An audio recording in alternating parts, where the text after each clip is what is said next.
Knowing Show. Ooh, I am your host, Christene Marie.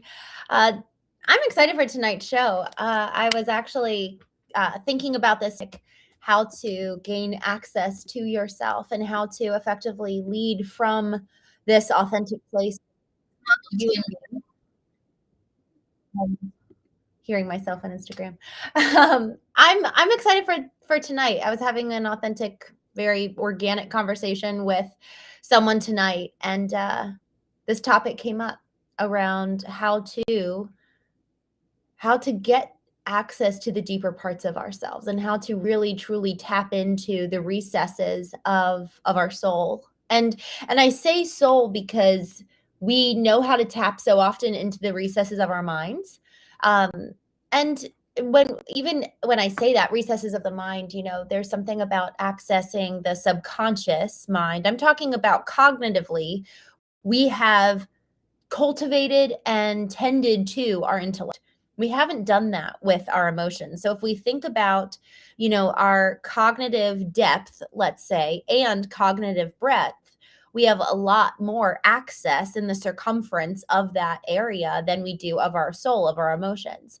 Yes, there's a lot more in the recesses of the mind. Yes, there's a lot more subconsciously that we could learn to tap into.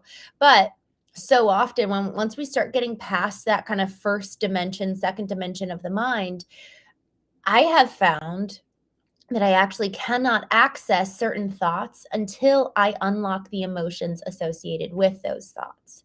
And in unlocking the emotions, I come to unlock and almost like unleash the fullness of what's going on in my subconscious. And that's so much of the goal in able for us to be able to live fully. It's being able to come into the fullness of ourselves and come into the fullness of our experience and remember in order to thus live in the fullness of now. And when we think about this whole concept of gaining access to ourselves, I was sharing actually in the vein of doing the Knowing Show. I've been going live for 210 days now, every single day. And in some ways it begs the question, well, what do you have to what do you have to talk about? And I've had guests come on here and we've had wonderful conversations. But in the process of gaining access to myself over this time, as I've gone deeper in just sharing and having conversations with you. I mean, over the last couple of nights, we've been having really meaningful conversations in the chat. And it's really been interesting watching over the last 210 days. It's like barriers breaking down. The more that we actually go inward and ask ourselves hard questions, the more we gain access if we're willing to sit in the discomfort of not knowing.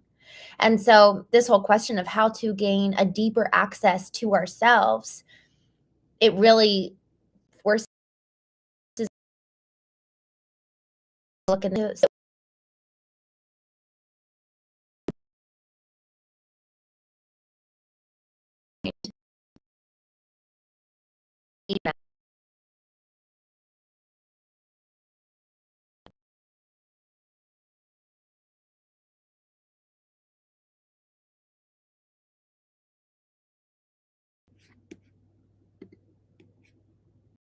All right, I think I'm back. I was frozen for guys.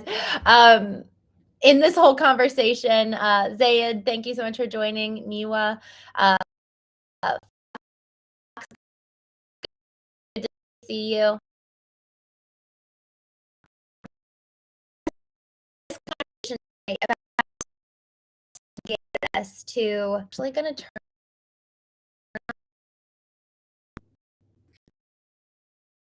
on Instagram. Let me see. Okay, I think I'm back. So that's not recorded. I'm having internet trouble. This whole question, access to our, we need to consider the question. Then subconsciously, we're actually going to be preventing and blocking access to ourselves. I was actually speaking with someone the other day. They are in a relationship with who really is unwilling to go. And in one sense, why should they? What's the point of rehashing the past and squaring off with the demons? And why do? And that's a very question you have your own answer to.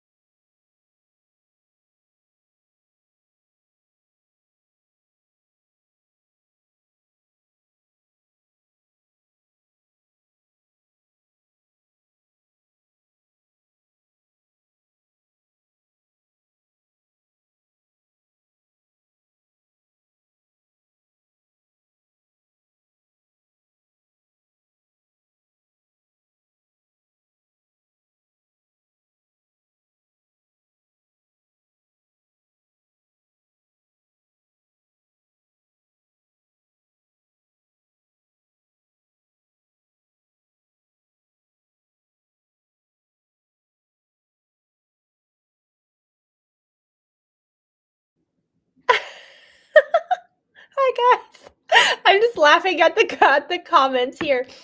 Your signal sucks ass. I don't know what's going on, but that made me laugh so hard. I'm back. I don't even know where I was. Hey y'all. Happy Sunday. It's Sunday. Good to see you guys. This question of accessing ourselves. Oh no, I'm frozen. Well, I'm just going to keep going. This question of accessing ourselves. Do we even want to know ourselves in the first place? Are we willing to go deeper? Are we willing to confront what we see and know what's inside? I was speaking, what I was saying when I froze was I was speaking with a friend who's in a relationship with somebody, and they're really not willing to go back and confront the childhood wounds that they've experienced. And so then the question is, well, why should we go back and confront those wounds to begin with? And everyone has the opportunity to answer that for themselves and make that decision by all means. But it's important that we actually consider the consequence if we do, and the consequence if we don't. If we don't access those parts and we keep them suppressed and silenced, what is the cost? What is going to happen? What's the inevitable if you do not change and we do not face the truth?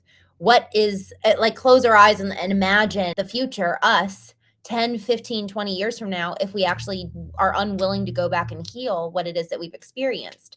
And then the question also is, okay, well, what's the consequence if I do?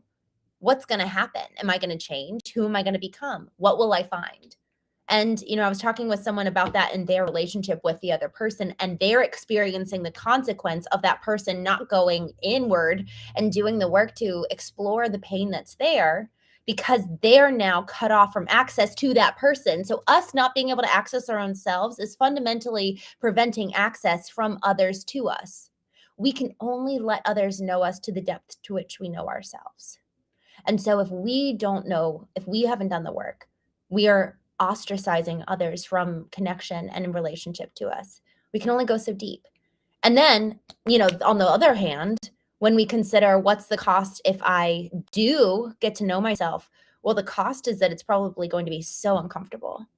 It's probably going to be painful to look in the mirror. And I've experienced that. I've looked in the mirror and it's been like, I do not like what I see. And so then, this question of how do we gain access to ourselves, before we can get to how, the question is, do we even want to in the first place? Because so much of the time we actually do get what we want. Because if we really want something, we're actually going to do the work to get there and do the work to achieve it. Even if we fail, even if it's success on the mounds of failure, all the failed experiments, all the failed processes to get us there, we're still going to get there in so many different ways. There's many different modalities to do that. But the question is, do we want it? And then the question can be, okay, well, how do I get there? So in all honesty, have we actually asked ourselves this question? Am I willing to know who I am? Am I willing to know what's inside? Am I willing to know the past so that I can understand the present? And only thereafter can I actually map out a future that I want and create with intention. I've hosted now six different retreats.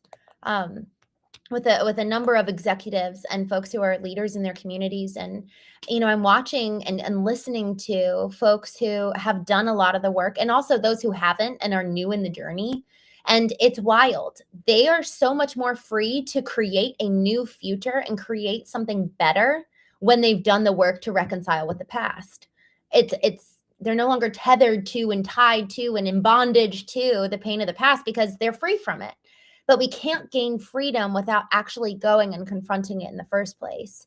It's like, honestly, it's like the Christ story. Jordan Peterson talks about that. And actually on Sundays, we talk about spiritual intelligence. So this is apt and fitting. Jordan Peterson, who's a Canadian psychologist, talks about Christ, like the Christ story, which is akin to you and I needing to go on this journey as well, not just dying and coming back to life, but he went into the gate of hell to then go get the keys of redemption. So we actually, in this process of like death and rebirth, if we want any old patterns, any old processes to die and then teach new ones, we actually need to go into hell itself. We actually need to look and stare into the abyss of the truth. And then once we come to learn the truth, then we can introduce something new and actually create something new and live according to something new. I just want to take a quick moment and say hi to some folks in the chat and just check in. Yunanza, my name's Christene Marie. Coldy, we're talking about how to gain access to ourselves and if we're actually willing to confront the truth. Raymond, good to see you. Yunan, I'm actually from Maryland. Dayman, good to see you. Wiami, Dayman, good to see you. James, oh, I'm glad to see you're back. I think our mind just needs training. I love that you said that. I completely agree.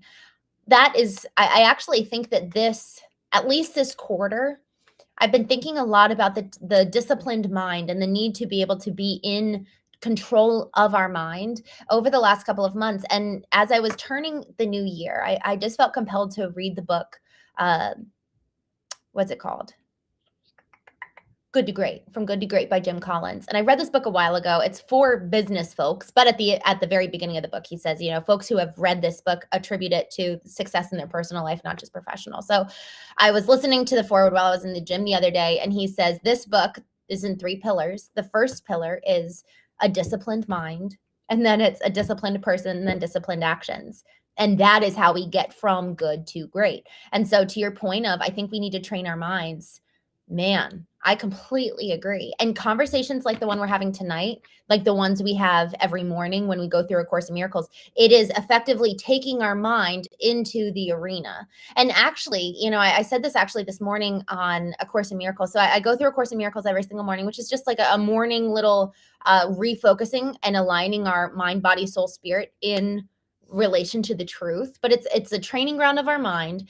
And the knowing show in the evenings is the arena where sometimes we'll work out our mind, sometimes we'll work out our soul, sometimes we'll work out our spirit, because every single one of those pieces, mind, body, soul, spirit, has been we've inherited programs and patterns from our parents, from our colleagues, from honestly past experiences that we don't even realize. And so we've got this whole inner architecture that we've never really set intentionally. Therefore we're living on autopilot. And this time of the knowing show is to intentionally go into the arena, like Theodore Roosevelt talks about in his speech, Citizens of the Republic in 1912. It's so much easier for someone to stand on the sideline and point and sneer and tell you everything you're doing wrong. And it's so much harder to be the ones going into the arena. So James, I just wanted to double click on that because I think that was so good. Jess, what is the truth? Isn't that the question, the ongoing pursuit. Realistic American reformer, are we deconstructing some past trauma? Regardless of whatever the past trauma is in relation to, I have found that every single one of us, again, we have that decision. We get to choose. Are we going to intentionally go back, encounter and square off with the person in the mirror at every single point in our life? And a lot of times it's actually going back to that moment at 7 years old, going back to that moment at 10 years old, 15, 25, because there are points where emotionally, even mentally, we got stunted because of a moment in time that we actually did not know how to progress forward through that emotion or through that experience. And so therefore we got stuck in it.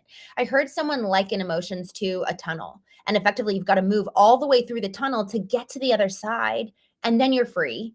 And that doesn't mean that there's not still going to be pain there, but you're not stuck. You're not emotionally stuck in that moment in time. And that's why when we get triggered, guys, this happened to me an hour ago. I got triggered. I got taken back.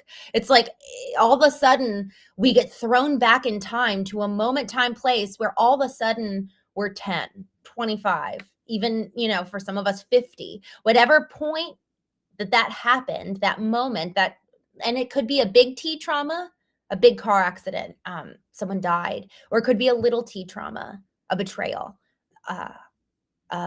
honestly, disappointment or broken dream. Like those are little T traumas that really can, especially the ones that are repeated, they're ongoing, and it's like the slow drip, it's, man, those can be more damaging than even the big T traumas, because we don't mind the little T traumas. We actually can shame them. So not just is there just this open cut or this open wound, but then we're actually pouring alcohol on it with shame and saying, how dare you hurt? And it's like, well, geez, now we're just making it worse. Now we're actually agitating the wound rather than at best leaving it neutral, at best just ignoring it, but we're actually agitating it when we should be tending to it.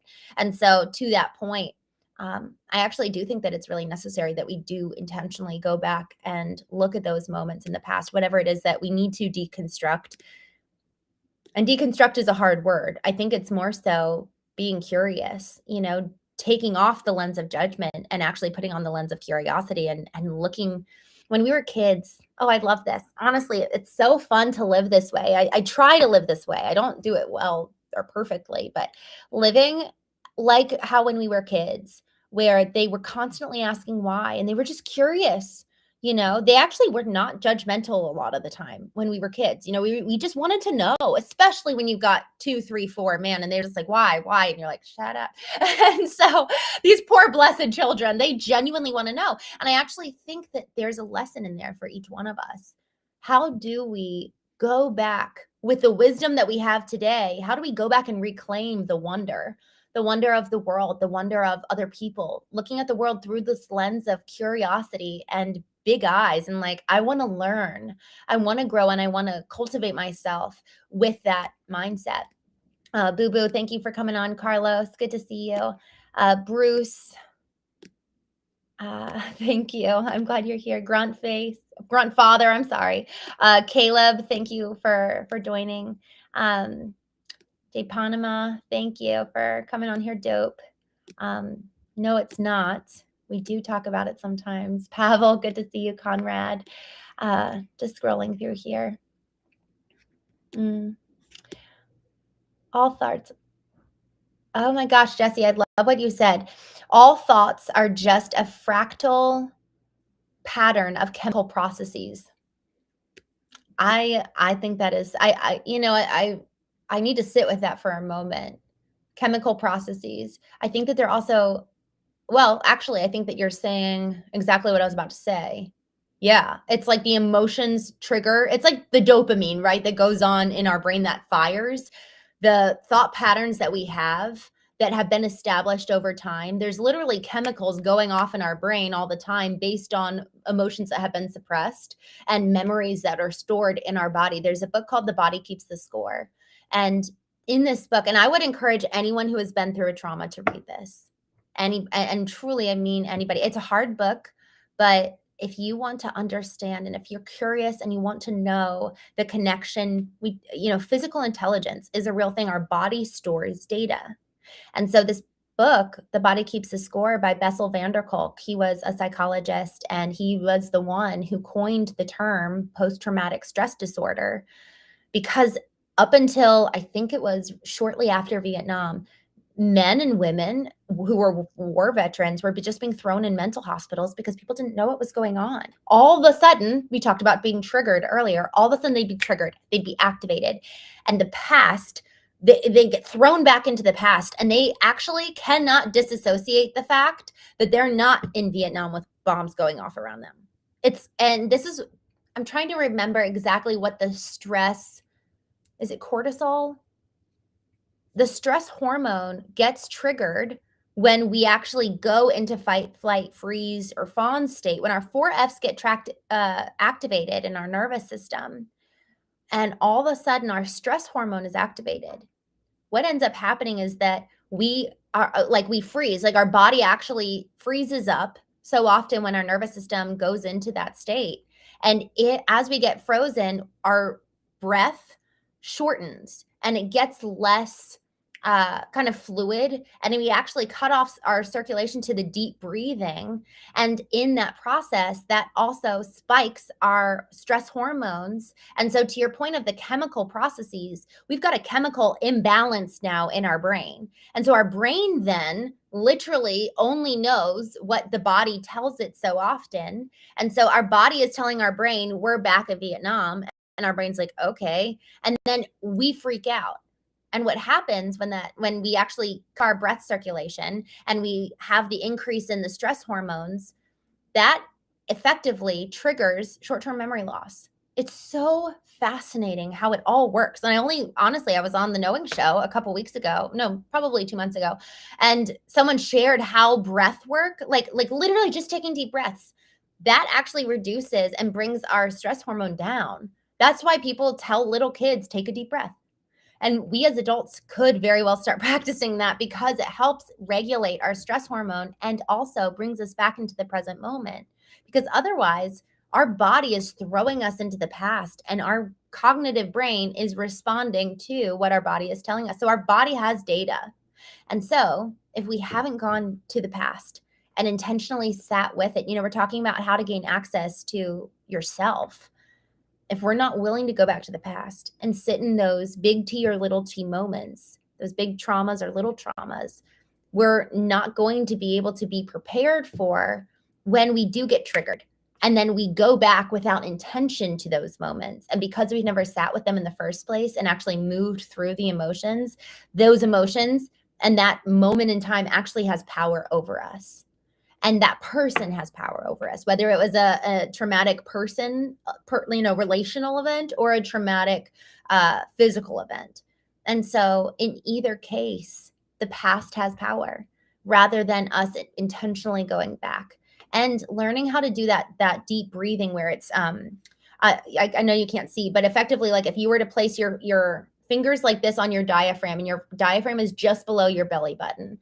So if you were to go like this, if you take a deep breath, your diaphragm should actually expand like a balloon, and your fingers should separate as you take your deep breath. So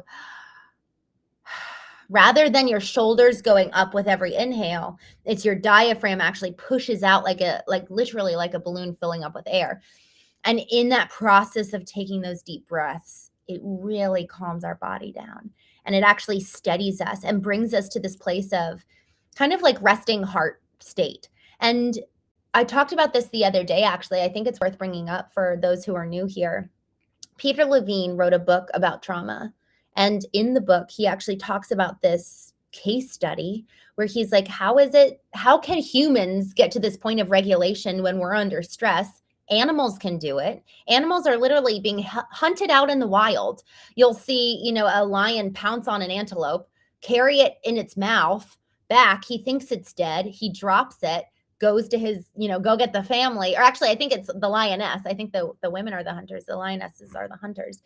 So the lioness leaves, goes to get her family. And then the antelope, laying on the ground, literally just gets up and prances off. It's like, how is it that the animals can do that after they've been through fight, flight, or freeze, right? How is it that they can regulate again? And so Peter Levine found this video of these scientists who were chasing a bear. The scientists were in the helicopter, the bear's running, and they tranquilize it.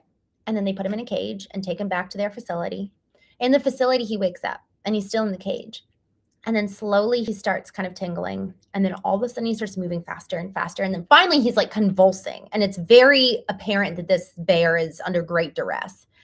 And then slowly he starts just doing these really deep breaths, and so his body movement slows down. And then finally he comes to this point where he's completely calm and completely peaceful. And now his breathing has actually returned to a normal state, to like equilibrium. And Peter Levine took this video and played it in slow motion. And what he saw was that the bear was doing running movements, even though he was on his side. His arms were actually moving in synchronicity as one would, or as he would have if he was completing the chase. So there's something about us moving through this emotional tunnel that actually completes the process of the emotional fear, fatigue, the manifestation of whatever was activated in that moment. So we have to move all the way through the emotional tunnel, or else we're stopping mid-traumatic cycle. And so, of course, when we're suppressing a traumatic cycle in our body and we're not allowing it to bring it to completion, man, we're storing all these little trauma moments in our body and we're not ever letting them be completed. So there's something about, this is where, how to gain access to yourself. Do we want to, first and foremost? Because if we do, the how to, we have to be willing to do it and do the work, because it is work. To actually gain access to ourselves, we have to be willing to confront the pain that's there. And how to gain access, then the next question after that is like, okay, once we crack ourselves open, do we actually have the tools to sit with the pain that we experience? Or are we just lighting up this whole big fire? And so once we kind of go through that cracking open process, how do we tend to ourselves? And so often it's a very personal thing, like, what do you need when you are in pain? And a lot of times, a lot of child psychologists are actually encouraging parents, don't stop your child when they start crying. Like, let them move through it. It doesn't mean you need to say, oh no, like, you're right, and like egg it on almost, but it's about letting them complete whatever they need to so that their body finishes the cycle rather than them storing that moment. I was talking to probably a 55-year-old man, CEO of a financial processing business, like very successful, multi-million dollar corporation. I think they're like, I don't even know how many millions, but they're really successful, right? So CEO, very high and mighty.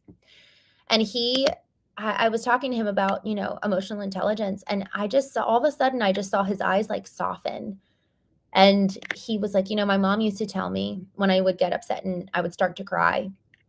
And she says, if you don't stop crying, I'm going to give you something to cry about.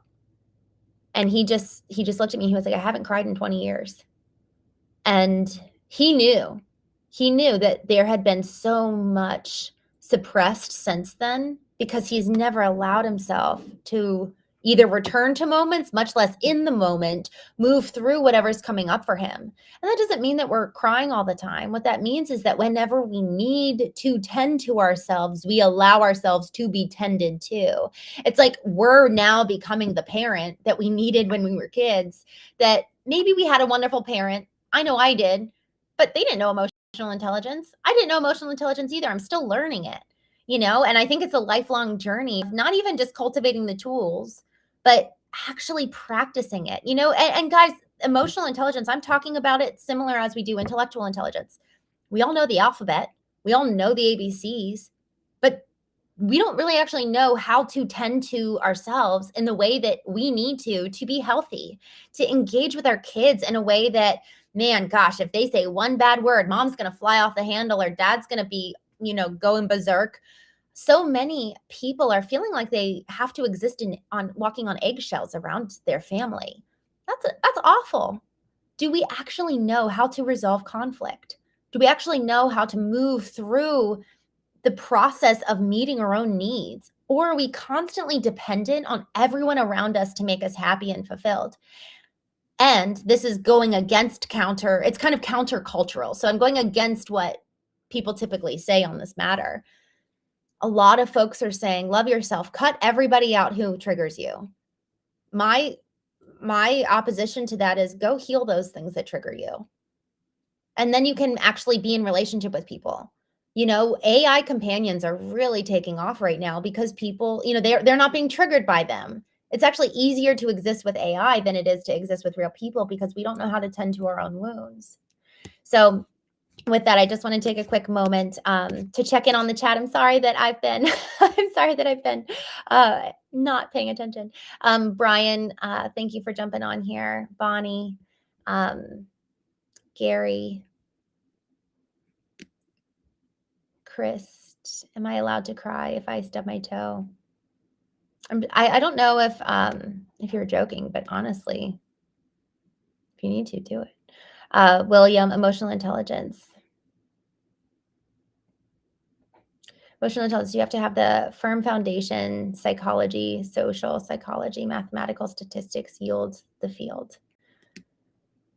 You know, it's interesting. I like how we're taught to read by our parents. I actually think that we should be taught as a society and as a just not even culture. I think it's a cross culture. We should be taught also how to tend to our emotions and how to move through them so that we're not actually raising a generation of people who are fundamentally ill-equipped in how to live in relationship with others.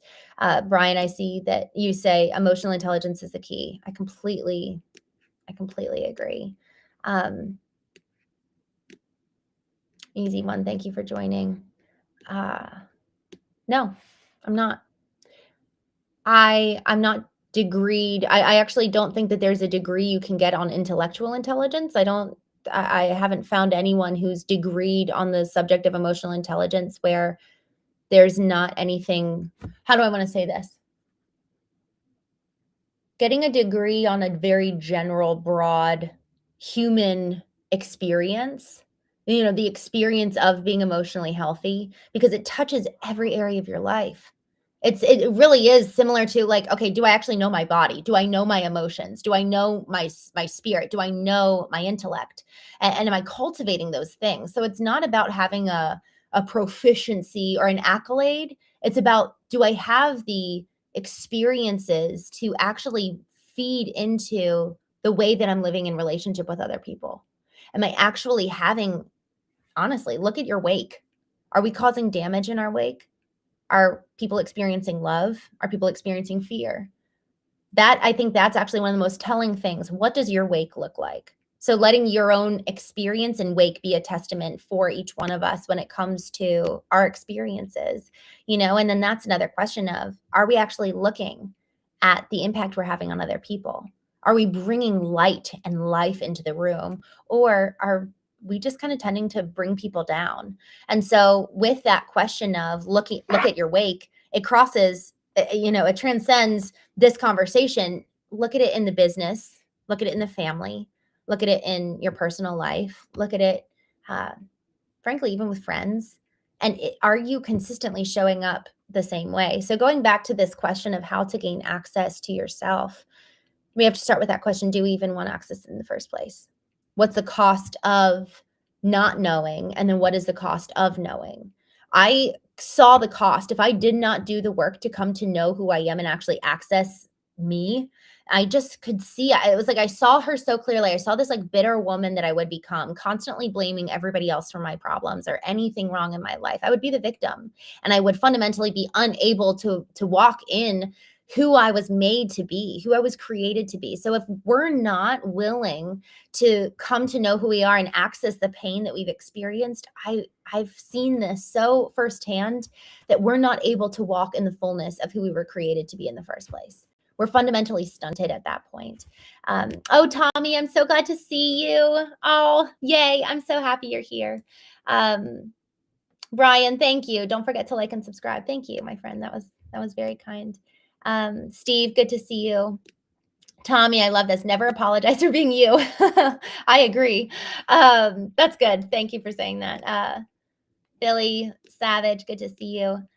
Ching, true that people are always weak and soft nowadays and always playing the victim because they are ill-equipped. I love that you said ill-equipped. I completely agree. You know, I think that so often when frankly, I had this crossroads moment where I was like, okay, I'm going to live the rest of my life as a victim, or I have to come to know myself. I have no idea how to do that, but I'm going to figure it out, right? Like, I love that you said ill-equipped because there's so much grace in that. There's so much compassion. We're not taught this in schools. We're not taught how to know ourselves. We're not taught how to engage with healthy relationships. I was talking with a client of mine the other day.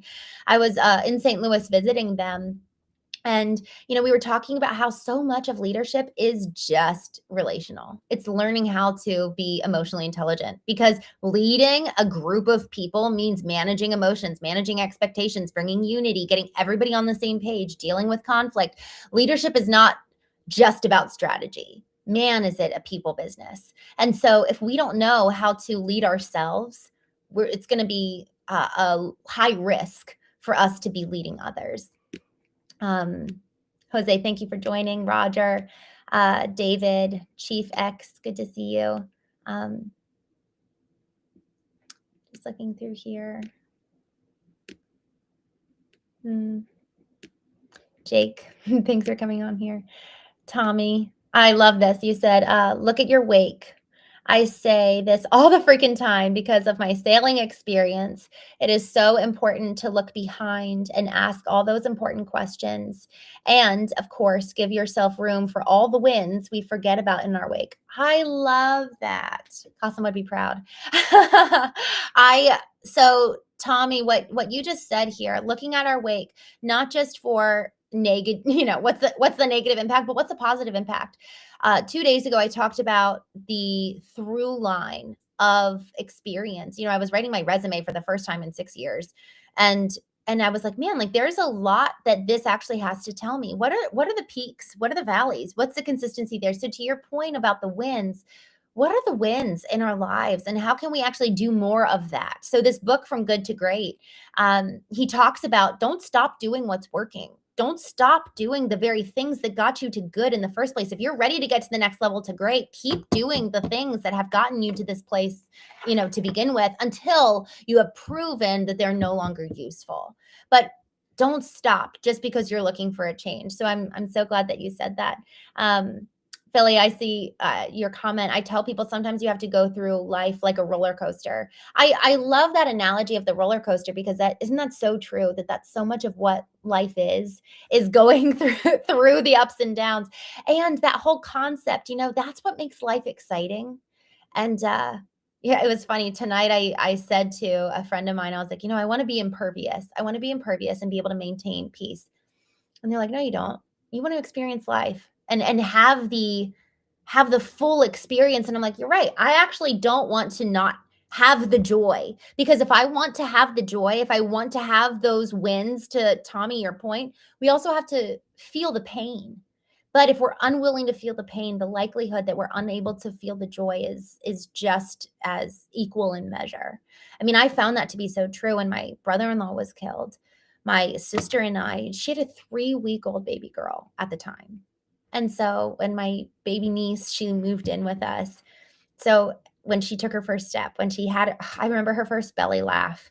I was holding her and I like shook her and she was like giggling, and then she laughed, like she full on belly laughed. And I'm so glad my sister caught it on camera. I'm going to go watch that when we're done here. But we had such a heightened joy because we also were in the middle of this depth of sorrow. And so if we're allowing ourselves to move to that heightened sense of wonder and joy and laughter and experiencing life for all that it can be, we also have to be willing to confront the pain that's also associated with having that amount of love for someone or something. 2 nights ago on the show, we were talking about grief. We were all sharing who we've lost, and when we love, loss comes with that, but also so does joy. And so much of the time, it's a matter of, what am I going to focus on? Where you place your attention is where you place your energy. So am I going to fixate on everything I don't like, everything that brings me down, or am I going to move through it so that I can move on to the next big height in the roller coaster? And that's how life is. Every good story has highs and lows. Every good story has a hero and the villain. So it's absolutely normal that you and I would experience the same thing in our life. But the question is, are we the author? Are we the one actually with the pen writing our storyline? Or are we living with our hands up being like, oh, I hope nobody comes in and hurts me?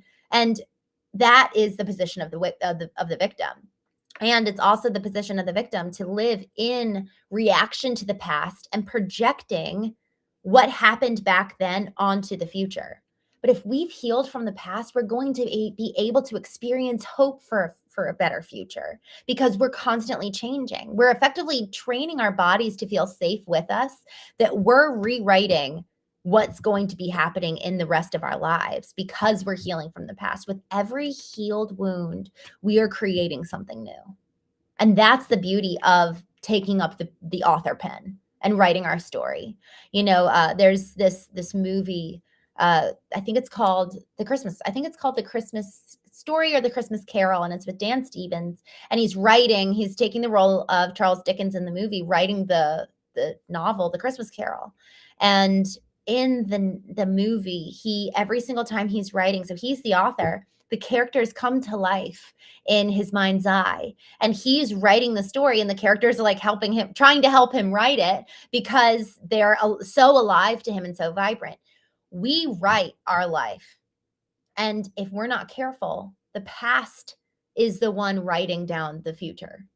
But if we want to have something new happen, we have to actually go and reconcile with the past in order to allow for a new script, a new chapter, a new program to be written. So how to gain access to yourself? So much of it is reconciling with that fundamental question, do I even want to know what's in there to begin with? And if the answer is yes, if we're willing to be the one in the arena, being so brave with our face marred by dust, knowing failure, but also triumph, like Teddy Roosevelt talks about, then, okay, how do we do that?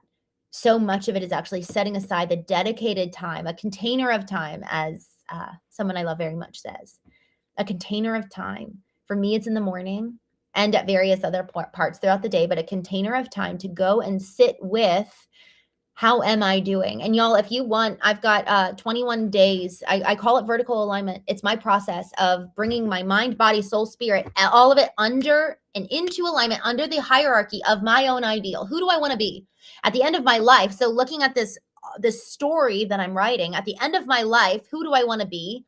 And then how do I need to author my story to get me there? And then that's coming into alignment with that end result. That's my ideal. That end result is my ideal.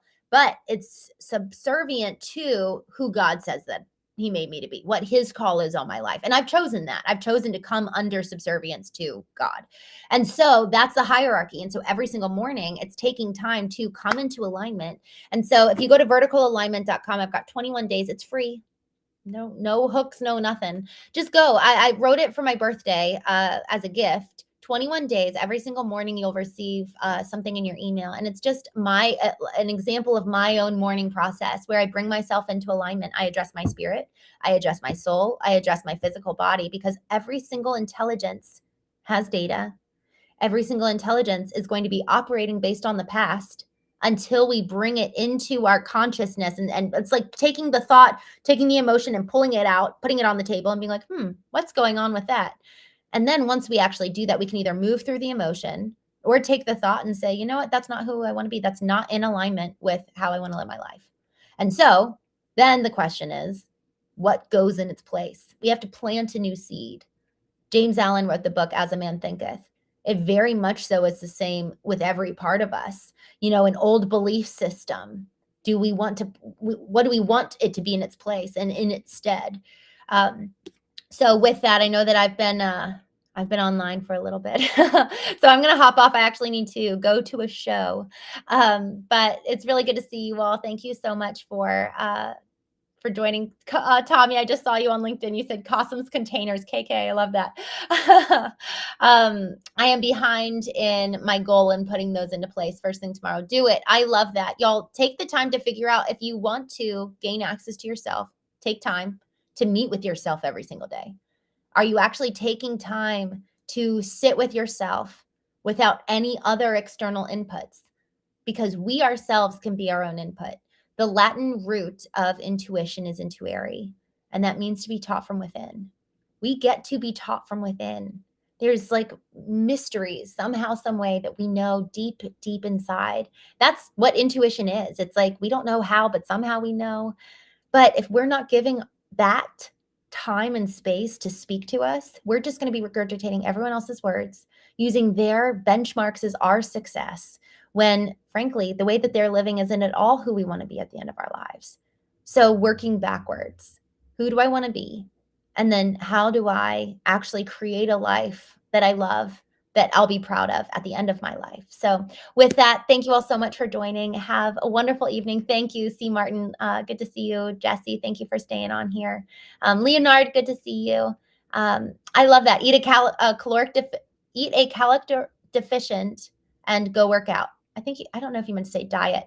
But working out, guys, that's actually a big one. Add working out into your morning routine. That's something that I do to awaken my physical body as well, because once it's online, once it's activated, man, it's like I feel more present. It's like my physical body is here, with this whole concept of bringing our mind, body, soul, spirit into alignment. It's like waking up every part of us, waking up our emotions, waking up our spirit, waking up our physical body. And now we're online. Now we're ready to engage the world. So with that, have a wonderful night. Thank you all so much for joining. And I will see you tomorrow morning around 8:30 a.m. as we go through A Course in Miracles.